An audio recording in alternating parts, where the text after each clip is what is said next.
Welcome to Noob-Splaining. My name is Wolf. If this is your first time here, then this is where I explain the crazy, over-the-top world of Warhammer 40,000 that nerds like me love so much. So, settle in, grab a drink, and prepare for a Noob-Splaining session.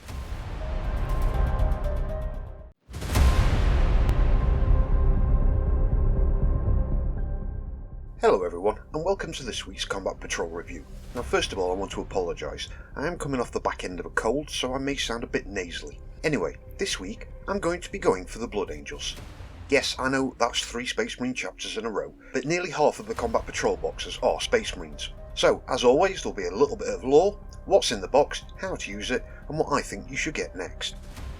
So my first real experience of the Blood Angels was the first edition of Space Hulk, which I still think is the best edition they ever made. Now, in the lore behind it, some 100 years prior, another Space Hulk had dropped out of warp near their homeworld of Baal. So when the chapter assaulted the Hulk, the Gene Stealers on board pretty much slaughtered every single one of the Blood Angels.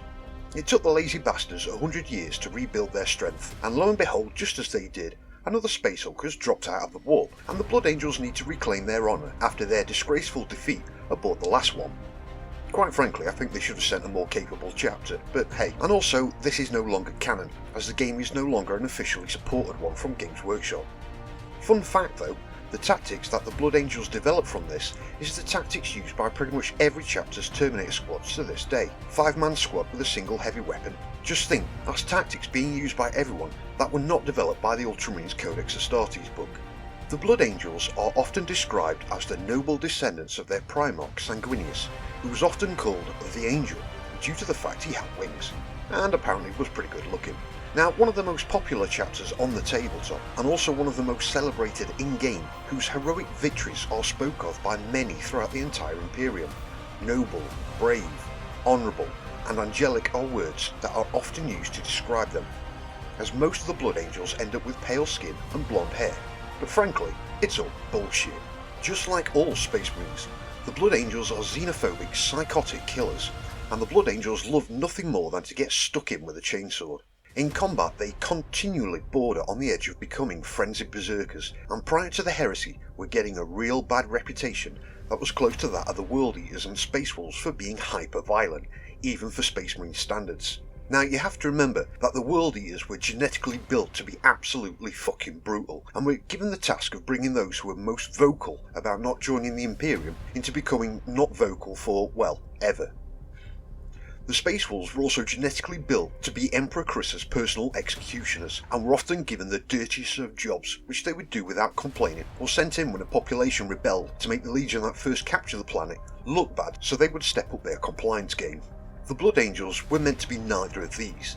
They were just a standard legion sent out to make planets compliant in the Imperium, but somewhere along the way they dialed the violence up to 11.5. So much so there was starting to be talk of a purge or even a censure. Then they found their Primarch Sanguinius, who encouraged each of his Gene sons to take up the arts. So when not violently murdering their enemies, in their spare time they would paint, compose music and poetry, perform interpretive dance, and sculpt statues to help curb their hyper-violent nature. Oh yeah, and they would also occasionally lose their shit and drink human blood. Now this is the flaw in their gene seed called the Red Thirst, that they are constantly trying to control, and it's what makes them extra violent and love a good bit of melee. They are as well extremely emotional for Space Marines, a trait they inherited from their gene father Sanguinius. Sanguinius had some low-level psychic abilities allowing him to see visions of the future, but due to his wings and super fast reactions, he is considered by many to be the best fighter amongst all the Loyalist Primarchs, and a master of any melee weapon. Personally, I disagree with this, and I only rank him at 3rd, so that should set off a few of his fanboys. Now, Sanguinius discovered this flaw and tried to hide it by getting his entire legion to embrace the arts, as a way to control them from being, space vampires. He vowed to find a cure for this, but the inconsiderate bastard got himself killed by Horus right before the final bell of the Horus heresy. The psychic shockwave of his death affected his entire legion, who temporarily went even more berserk than normal and totally kicked the shit out of any traitor legionnaires or demons they could lay their hands on. And this created their second flaw, called the Black Rage.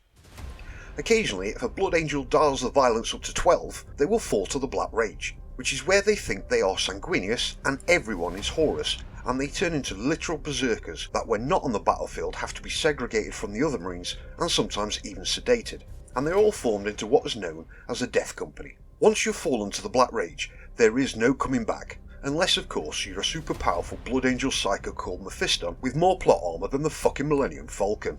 Mephiston has fallen twice, and come back twice, so it kinda takes the sting out of it being an unrecoverable permanent rage fest, but then Games Workshop will happily fuck with any piece of lore if they think it will sell more models. For example, for 30ish years we were told the Astartes, the original Space Marines, are perfect and cannot be improved upon. Then they released the Primaris Marines, who are better and more improved than the Astartes.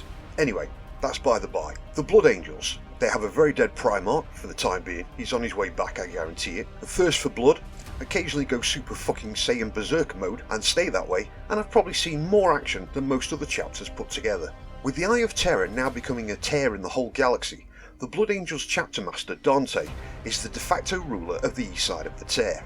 Oh, he's also 1,500 years old. As fanboys will point out, that makes him the oldest living Marine. But no, he's fucking not. Just like Sanguinius isn't the best Primarch at fighting, the fallen angels of the Dark Angels, who fell during the Horus Heresy, are now 10,000 plus years old, and seeing as Line has forgiven some and made them the Risen, they are the oldest. And it also pretty much confirms that Space Marines are functionally immortal. Well, that's a lot to say about a chapter on a Primarch I don't rate that highly, so let's get on with this and have a look at what's in the box. So, in this Combat Patrol box, you get 1 Primaris Librarian, 5 Primaris Incursors, 5 Primaris Intercessors, 3 Primaris Aggressors, and 1 Impulsor APC, as well as some Blood Angel upgrade sprues and transfers. My initial thoughts, this is actually a well balanced box compared to the other Space Marine ones I've reviewed so far, so let's talk about what you get and what you should do with it. So, the Librarian.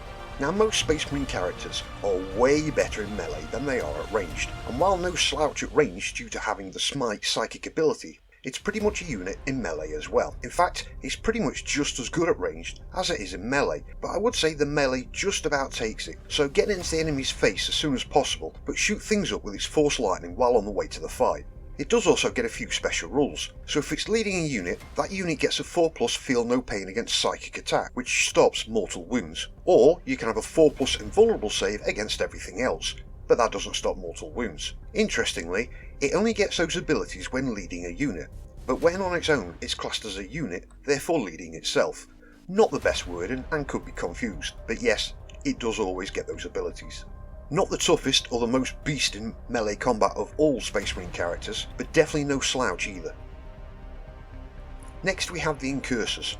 Although wearing what is clearly lighter armour compared to standard Marines, they still get the same 3+ save as other Marines.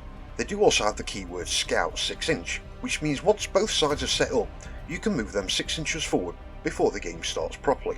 They also have the Oculus Bolt Carbine, which is basically a bolter with a scope on it, with keywords Assault and Ignore Cover, so that means they can advance and still shoot in the same turn, and the Ignore Cover speaks for itself. They also have something called a Multi-Spectrum Array, so any one unit they shoot at this turn, if any other Astartes unit shoots at them as well, they get +1 to hit. So obviously, have these guys shoot at something first, then use your other Marine squads to finish them off. If all 3 units are shooting at the same squad, you should be picking off a squad pretty much every turn, as long as everybody is in range. Next, the Intercessors. Again meant as ranged infantry, but can statistically do more damage in melee than they can at range. Give the Sergeant a power sword as well to make him even more dangerous in melee, and it turns him into an absolute little beast. The little rule for the Intercessor I just remembered about is they can capture an objective then fuck off somewhere else, and it's still your objective until the enemy moves onto it, making them good at clearing a flank and pushing on. The Aggressors. This is where your firepower for close range anti-infantry shooting is. Now there may only be 3 models, but swap their Flamestorm gauntlets for Boltstorm and they get 9 attacks between them. What's more, if they're shooting at the nearest unit, that unit gets -1 to its armour save. However, unlike the other 2 squads with a 24-inch range, they only have an 18-inch range. But being twin-link guns, you get to reroll any failed hit rolls. If the enemy has weak massed infantry like Orc, Guardsmen or Termagants, you might want to stick with the Flamestorm gauntlets though. Although it only has a range of 12 inch, which is half everybody else's range, they get anything between 6 and 21 attacks per turn. But either way, these boys are going to need to be in closer range than the other 2 squads. Also, they're wearing Gravis heavy armour, but still get the exact same 3+ save as any other Space Marine. Finally, the Impulsor APC. It comes with 2 Stormbolters, and then you get quite a few options. It also has quite a few special rules as well. First of all, you can swap the Stormbolters for grenade launchers, but this reduces the range of the weapon from 24 to 18 inches. However, the Stormbolter gets 2 attacks at up to 24 inches, but 4 attacks on anything within 12 inches. The grenade launchers give d6 attacks per turn, so you could be hitting 6 models or just 1. Personally, I would go with the bolters. I've always found grenade launchers and flamers in 40k to be a bit, well, meh. I prefer to know I'm getting X attacks per turn rather than a random number determined by dice. But that's probably the statistician in me. You can then also equip it with a heavy stubber, with a 36-inch range and 3 attacks, which again becomes 6 if the unit is within 18 inches. And naturally you're going to do this, because there's no fucking reason why you wouldn't. It's also an assault vehicle, which means it can advance and then units can disembark and start shooting straight away, but they can't declare a charge. It can hold up to 6 models, but not units in Gravis armour or Terminator armour, so forget about putting those aggressors in it. However, you can stuff the Librarian and one of the squads in it. As it has firing dex 6, all 6 models can shoot from it as well. Now it's definitely worth loading the Intercessors in it, but not the Librarian, as you want to get the Librarian into close combat, and once he disembarks from the vehicle he's going to be stood around for a turn before he gets into combat. You should definitely be loading the Intercessors in it, and using it to move them around the battlefield while they get out, capture a point, get back in the next turn and move on. All the while, both them and the APC are firing every turn. You then also have one final option for the Impulsor. You get to equip with either one more weapon or one piece of equipment. So the equipment first. The Shield Dome is the first option, giving it an invulnerable 5+ save, which quite frankly, it's not that important of a vehicle, so I can't see the point in this. Next, you can give it the Orbital Comms Array, which means if any friendly unit is within 6 inches of it, but not yourself, if you target that unit with a stratagem, you then roll a d6. On a 5+, you gain a command point. Again, this one seems rather meh to me, but if your tactic is to use a lot of stratagems, it might be worth going for it. However, I would personally go for one of the weapons. The first option is the Bellicatus Missile Array, which has 3 firing options, all at a nice 48-inch range, meaning they can probably hit anything on the table. The first is a Frag Missile, which is strength 4 and does d6 attacks, so meant for light infantry. Next is the Icarus Missile, which is d3 attacks at a massive strength 8, each doing 2 damage. It also has anti-fly 2+, so regardless of that massive strength, if it shoots at a flying unit, it's wounding on a 2+, regardless the toughness of the unit it's shooting at. And then finally, there's the Crack Missile, which is a single attack at that massive strength 8, but -2 to save and also does d6 damage. Now this is meant to be the anti-vehicle or character weapon for this combat patrol. However, if the enemy has no vehicles and one of the weaker characters, you may want to take the Iron Hail Sky Talon Array. The Sky Talon Array only has strength 4 and 1 damage, but does a massive 8 attacks and is ideal for turning light infantry into red mist. It also has anti-fly 4+ and sustained hits 1, so any 6s to hit cause an extra to wound dice to be rolled, and if it's shooting at a flying unit, 4+ automatically causes a wound. Initial thoughts are, like I said, stuff the Intercessors in the APC and have them clear the left or right flanks, while the rest of the units go straight up the middle, murdering the fuck out of everything they can lay their hands on. Once the centre and one of the flanks is cleared, spin your army around and smash the other flank. Overall, this is the most balanced Space Marine combat patrol yet, with lots of standard guns, but only one really big attack per turn from the missile launcher in the form of that Crack or Icarus attack. Now remember, the Icarus may be anti-fly, but you can shoot it at anything, and I would take d3 attacks at 2 damage each from the Icarus over 1 attack at d6 from the Crack, as statistically the Icarus will do more minimum damage and the same maximum damage. But the Crack missiles -2 to armor save, the Icarus only a -1. The Librarian is pretty powerful in melee, but nothing massively OP compared to a Space Marine captain. Now this is an excellent example of a well thought out and balanced box, and an ideal starting point if genetically enhanced psychotic super soldiers are your thing. So what would I add? Well, definitely dedicated melee units, either the standard assault Intercessors from the standard codex or the Blood Angels unique ones from the Blood Angels companion codex. For example, the Death Company Marines with jetpacks or the Furiosa Dreadnought that are both excellent melee specialists and will tear most things head off and shit down its neck without even breaking a sweat. Definitely needs more big guns, so add some Devastator type Marines, or maybe a Dreadnought, or a proper tank, not an APC. The Blood Angels, while not having access to their Primarch yet, have some really OP named characters, like Chief Librarian Mephiston and Chapter Master Dante, both of which are absolute beasts in melee combat. And finally, you want to add a Land Raider, because, and say it with me, Land Raiders are fucking cool. Now this is the best Space Marine Combat Patrol I have reviewed so far, and I definitely recommend it to anyone looking to start the Space Marines.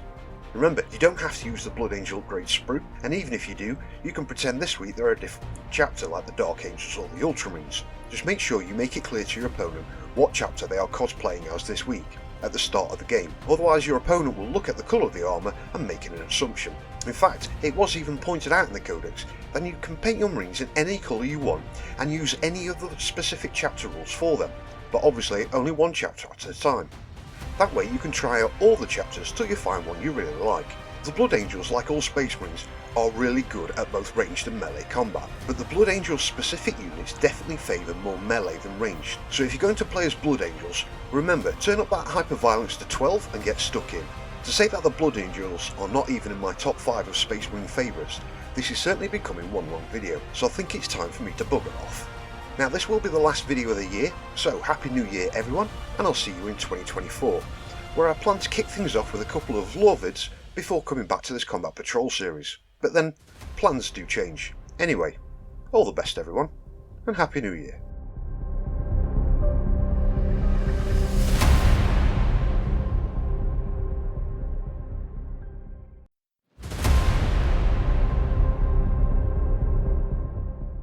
And there we have it. That brings us to the end of this week's video. If you made it this far, thank you very much, and if you laughed or learned anything, please consider hitting that subscribe and like button. Also, don't forget to share this video with somebody who could do some Noob-Splaining in their life. Please leave a comment. I do try and interact with every comment I get, but most importantly, thank you, and I'll see you next time.